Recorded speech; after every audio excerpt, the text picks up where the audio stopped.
السلام علیکم سامعین، 28 ذوالحجہ اور 25 جون ہے۔ خبر کا عنوان ہے ایران میں 700 جاسوس گرفتار، 3 کو پھانسی کی سزا۔ یہ وہ جاسوس ہیں جو اسرائیل کی خفیہ ایجنسی موساد سے تعلقات رکھتے ہیں اور اپنے ملک کو کمزور کرتے ہیں۔ خبر اور تفصیل سنیے۔ ایران نے آج صبح 3 لوگوں کو اسرائیل کے لیے جاسوسی کرنے اور قتل کے سامان ملک کے اندر لانے کے الزام میں پھانسی کی سزا دے دی ہے۔ ایران کی طرف سے جاری بیان کے مطابق ادریس علی، آزاد شوہزائی اور رسول احمد رسول نے قتل کے لیے استعمال ہونے والے سامان ملک کے اندر لانے کی کوشش کی تھی۔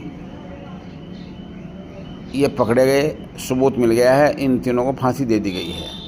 ایران نے 12 دن کے اندر ایران اور اسرائیل جنگ کے دوران 700 افراد گرفتار کیا ہے۔ یہ سب وہ ہیں جن کے اسرائیل کی جاسوسی خفیہ ایجنسی موساد سے گہرے تعلقات ہیں۔ اب ان سب کی جانچ اور چھان بین چل رہی ہے۔